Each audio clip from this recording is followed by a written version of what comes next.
So we first of all study normal gait. In the normal gait, here is the ground. And the first thing to happen is we begin that this is the hip. You're looking from the side. This is the knee. And they are flexed. They are flexed. The hip is flexed. The knee is extended. And the ankle is dorsiflexed. So this is flexed. And this is extended. And this is dorsiflexed. Now what will happen? That this flexed knee will start extending. This is the movement that is happening. And as this extends, the position of the limb will become this, and there will be heel strike.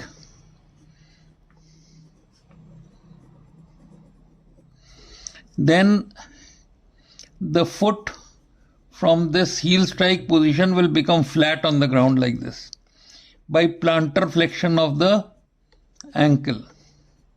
And this is called as foot flat. So now from this position, the foot has become flat. The foot has become flat. Then the tibia will align. That means the hip will flex to bring the knee forward, and the knee will now become aligned to the middle of the foot. So what is happening? Hip is flexing, knee is flexing, hip is flexing, knee is flexing, and the tibia has become aligned to the foot. This is called as tibial alignment. Then this is foot. This is the tibia aligned, and from this position the hip will move forward like this as the hip extends, powered by the hip extensors, and the hip will come exactly over the knee, and this movement is called as femoral alignment. So this is femoral alignment, and now the foot will stay in this position till the opposite limb swings forward and comes into the position of weight bearing. So the foot will stop in mid stance. The limb will stop in mid stance till the opposite limb comes into the position of weight bearing. But now after that happens and there is time to transfer weight to the other limb, the first thing that happens is that there is plantar flexion of the ankle, so that now the weight is on the toes and the metatarsophalangeal joints are dorsiflexed. So this is called as toe break. What will happen? That the length of the limb will increase because of this plantar flexion, and the pelvis ASIS of this side will rise higher as compared to the opposite side, and the weight will be transferred from this limb to that limb. So this limb, by increasing its length, will load the other limb with the body weight. So there will be a tilt of the spine, and the weight will transfer from this limb to this limb. Finally, this limb, the toes will plantar flex, and there will be a push off, and then this limb will start swinging forward, and it will go into a non-weight bearing part. So all this is stance, which means weight bearing, and this will become swing. Now what will happen? That first of all, if this is the line of the opposite limb, first of all this limb will swing to this level, and if it keeps like this, the toes will stop the ground. So hip will flex, knee will flex and ankle will dorsiflex to avoid toe stubbing the ground. So to create toe clearance, ankle will dorsiflex, knee and hip will flex. And supposing that this ankle cannot dorsiflex because of paralysis of tibialis anterior, then in that case the foot will drop and the hip and the knee will have to hyperflex. So then this will become a high steppage gait. So the purpose of swing, this is swinging to the level of the other limb, is called a swing to, and the swing to, the basic purpose of swing to is toe clearance. Then what will happen? That there will be swing through. That means the hip has flexed, the knee is flexed, the ankle is dorsiflexed, but now the knee will start extending and therefore the limb will become straight like this just before the hip. So the hip is flexing, knee is extended, ankle is dorsiflexed, and this continues till the hip starts extending, knee remains extended, and the heel strikes the ground, and you start the stance phase or the weight bearing phase. Now with this basic understanding of the phases of the gait, you examine the patient from right, left, front, back, and then you slow down the movement in your mind and see which joint is moving more or which joint is moving less in that particular phase, and what is the cause of that less movement in terms of muscle paralysis, muscle imbalance, or joint movement restriction or deformity. So now we will tell you about pelvic movement. So you look at the pelvis from front. Here is the spine, and what has happened in the stance phase, that the spine is tilted like this, so that this is the knee and this is the area of the foot, so that the line of gravity stays within the area of the foot and the person is stable on the weight bearing single limbed stance, single limb weight bearing. Here the weight bearing is double limbed. Okay. So what has happened is that the gastrocnemius of this side has contracted, this foot has become plantar flexed, the length of this limb has increased, this has risen, and as this has risen, this ASIS is lower, the spine is tilted like this, and the line of gravity is within the area of the foot, and the person is stable on this. Now this has happened because of the gastrocnemius of this side, opposite side, and it is sustained in the swing phase by the gluteus medius of this side. This is called as pelvic tilt, and this is normal. Supposing the gluteus medius fails, or the lever arm, which is the neck of femur, fails, or the fulcrum fails, then as soon as this limb is lifted off the ground, this AS will start tilting downwards. And as it tilts downwards, to keep the weight on this limb, the spine will tilt towards the weight bearing side, so that the weight remains within the surface of the weight bearing foot. This ipsilateral,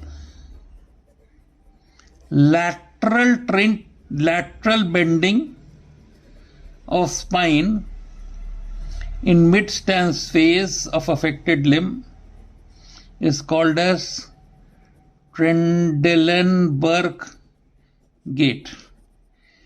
Supposing there is congenital dislocation of hip on both sides, then there is a double Trendelenburg gait which is called as waddling gait.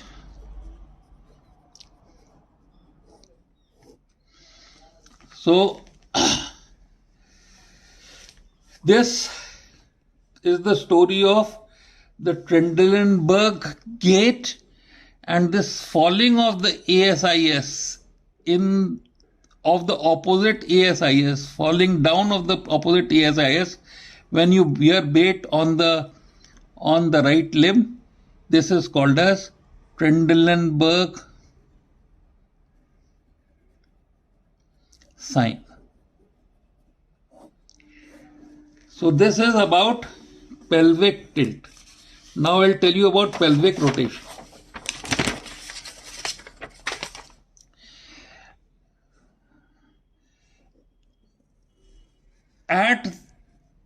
When the swing phase has ended, this limb is now weight bearing. The left side, this is the left side, you are looking at the pelvis from top, and this limb is weight bearing. This is the direction of the foot, and limb is weight bearing. So you will find that this hip is internally rotated and this hip is externally rotated. Now when this swinging hip, now this side is swinging forward, this is weight bearing, this is swinging. So as this swings forward, on this hip, this whole pelvis, instead of being in this direction, will become in this direction. So that this hip will now become externally rotated and this hip will become internally rotated. So this pelvic has rotated on the axis of the head of the weight bearing limb. So instead of this pelvis will now become like this. On the axis of this limb, instead of being here, this acetabulum will go forward and this will contribute to increase in stride. So this is called as pelvic rotation. This is called as pelvic rotation, and it contributes to increase in stride by moving the swinging acetabulum forward in relation to the weight bearing acetabulum.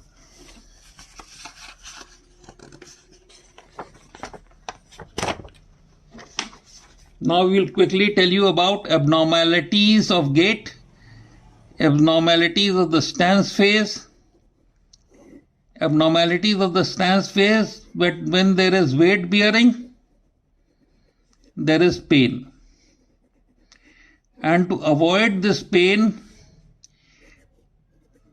there is a gait which is called as anti-algesia, so antalgic gait.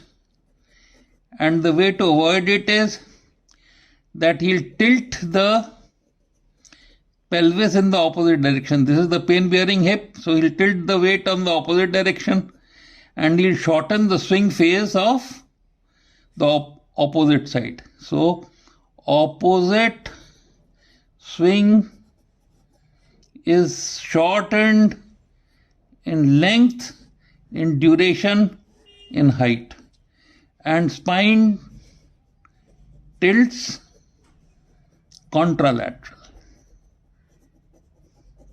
So this is antalgic. And Trendelenburg gait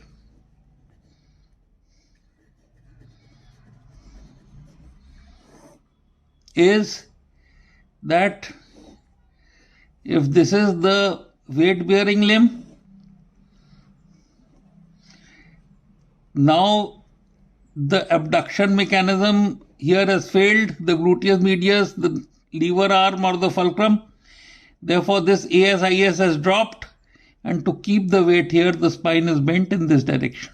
Ipsilateral, lateral bending of trunk during the stance phase is Trendelenburg gait, and it is to keep the weight within the area of the weight-bearing foot.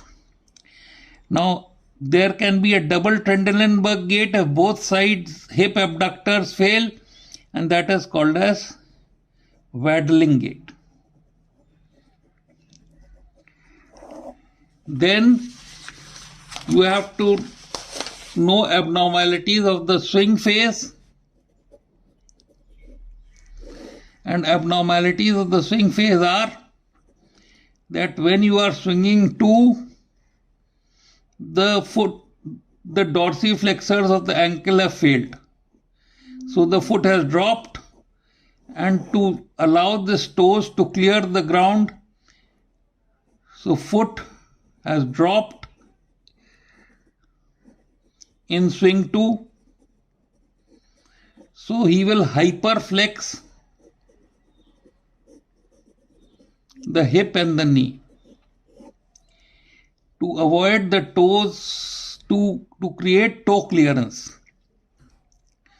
The other thing is that normally the toe leaves the ground and the heel strikes. So this is toe to heel gait. But in this circumstance, since the foot has dropped, it will become toe to toe gait. So this is the foot drop gait or the high steppage gait.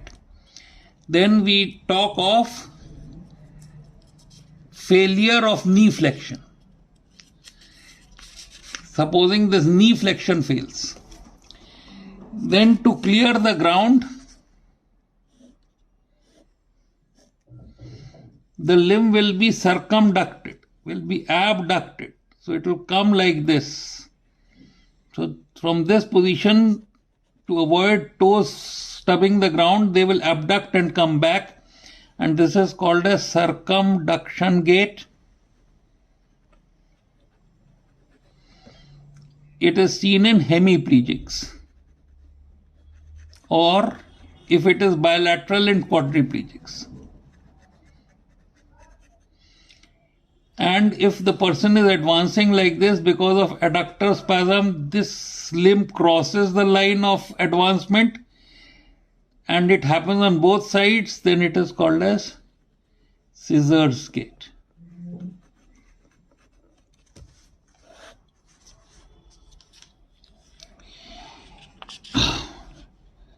So high steppage gait, scissors gait are abnormalities of the swing phase. Now there are abnormalities because of the extrapyramidal system, which is Parkinsonism.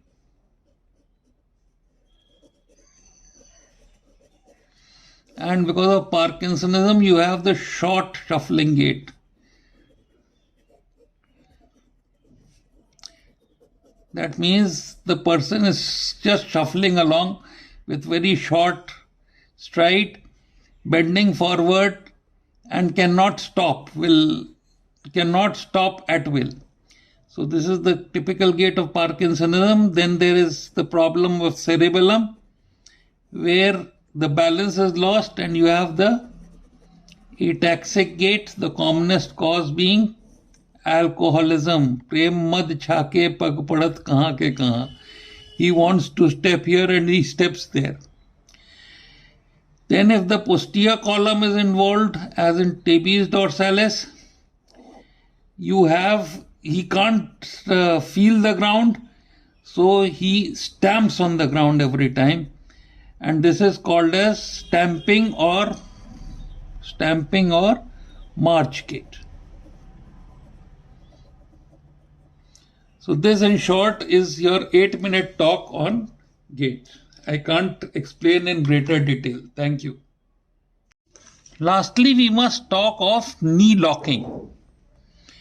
So the lock is this. This is a lock. The first is that there is a movement, primary movement, when this lock strength goes into the slot. So this is the primary movement. The secondary movement is that there is turning of the key, and the secondary movement prevents the reversal of the primary movement. So a lock is a device by which a secondary movement prevents reversal of primary movement.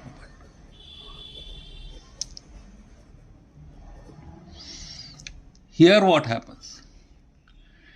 That if this is the tibia being seen from the top and you have an extending knee, so initially the axis of the tibia and the axis of the extending knee is same. Here is the side of the patella. Okay. So initially, since both axes are same, extension is possible. But towards the end of extension, tibia stays in its original position, but the femoral condyle internally rotates in relation to the tibia. So this internal rotation is brought about by the tie rope action of a tightening anterior cruciate ligament. So there is this anterior cruciate ligament which, as it tightens, it converts the linear movement of the lateral condyle into a rotational movement. So this secondary movement of internal rotation prevents reversal of extension. Therefore, it is called as locking. Unless and until this axis returns to the coronal plane, femoral axis returns to the coronal plane, the knee will not flex even if the quadriceps relaxes. So it's an energy saving mechanism. And how this will happen? This reversal will happen. Popliteus muscle arising from the lateral condyle and getting attached to the tibia, soleal line of the tibia, will reverse this rotation actively. So what unlocks? Popliteus unlocks.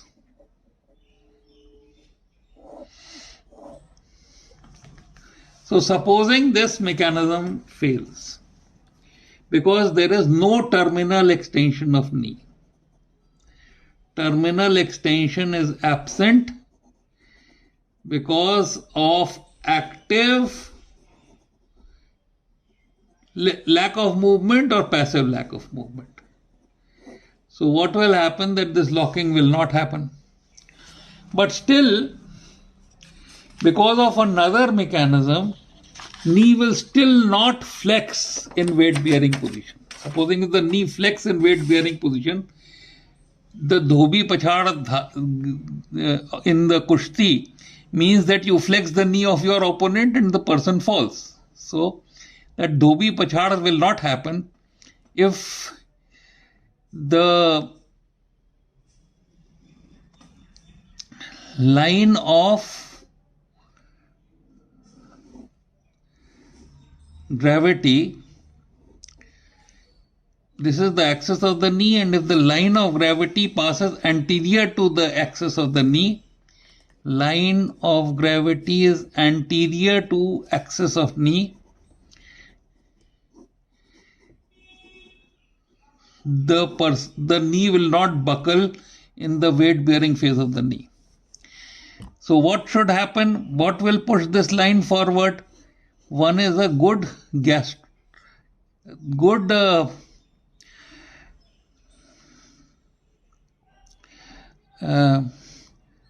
gluteus maximus. And the other thing is that if the ankle stays plantar flex, that means equinus at ankle, or a good gastrocnemius, the line of gravity, the weight bearing will be forward and the line of gravity will remain forward. So equinus. What do these two do? They push line of gravity forward. And what can happen? You can push the axis backwards. So if there is genu recurvatum, it will push the axis backward and you will not even notice that the knee is not locking. But if all these three mechanisms fail, gluteus maximus power, equinus at ankle and genu recurvatum fail, then to keep the line of gravity on the weight bearing limb, he will have to bend forward and will have to push with his hand the knee backwards. This is called as quadriceps gait.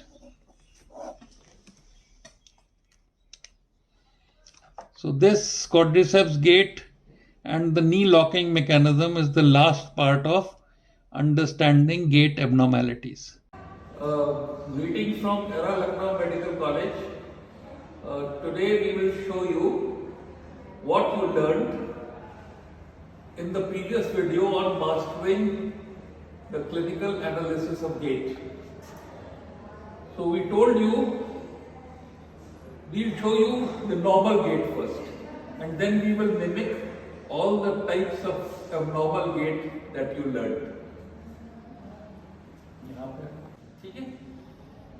Ready? So the first thing is that the hip is flexed, the knee is extended, the ankle is dorsiflexed, and as the hip extends, the heel strikes the ground. Then there is plantar flexion of the ankle so that the foot is flat. Then you see that the tibia aligns. In the tibial alignment, the hip flexes further and the knee flexes. And then there is femoral alignment. The femur comes in line with the tibia. In this you find that the knee extends and the hip extends. Then when this limb, the opposite limb moves forward, there is heel strike, foot flat, tibial alignment, and this limb becomes ready to take weight. Then this is what happens. The right limb will plantar flex at the ankle, so the right acetabulum is higher and it pushes the anterior superior spine of the pelvis on the right side up, so that the spine comes in line with the weight bearing limb. Now the weight bearing limb, and this is brought about by the powerful action of gastrocnemius of the right side. Now as the right limb swings forward, this is maintained by the gluteus medius maintaining the iliac crest down, acting from its insertion on the greater trochanter. So there is a pelvic tilt associated with toe break and push off. So toe break means this, when the weight comes on the metatarsal heads, and push off means plantar flexion of the toes and the foot is off the ground. So in the stance phase we have heel strike, foot flat, tibial alignment, femoral alignment, pelvic tilt, toe break, push off. Those are the phases of the stance phase. Now we'll show you the swing phase. In the swing phase you find that with the push off from the right side, first the limb will swing to the level of the opposite limb. In this, the hip will flex, the knee will flex, and the ankle will dorsiflex so that the toes don't stub the ground. In swing through, the difference would be that the knee would start extending, and this entire swing is called as acceleration. And finally, the hip will extend and there will be heel strike. So you understood pelvic tilt. Now I will explain to you pelvic rotation. You find that when the left limb is ahead, the left ASIS is in forward in relation to the right ASIS. The pelvis is tilted like this. Now on this weight bearing limb, on the left side, stance face, this pelvis will rotate like this. So first it is an external rotation, then it will become an internal rotation. This pelvis, which is like this ASIS behind, become like this. And this, since the acetabulum has moved forward in relation to the weight bearing limb, this will increase the stride of the gait, like this. Now this ASIS is ahead as compared to this. So in swing phase, the stride is increased by pelvic rotation. So this is normal gait. Now we will move on to the abnormal types of gait. The abnormalities can be in the swing phase and in the stance phase.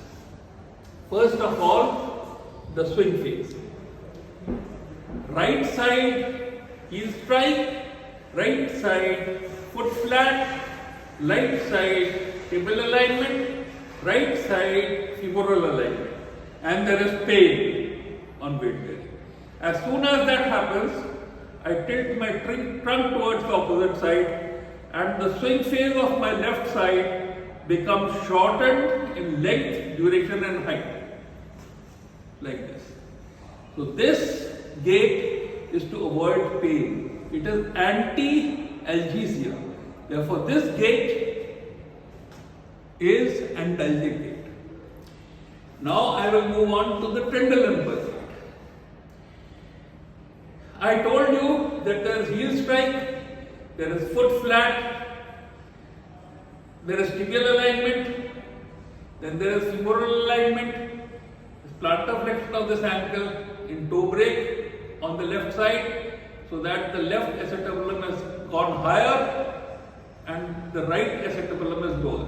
Now, when this left limb is swinging forward, the abductor mechanism of the right hip, gluteus medius, acting from its insertion, will maintain this iliac crest down. So it is the gluteus medius, which is the power, the neck of femur, which is the lever arm, and the hip, which is the fulcrum.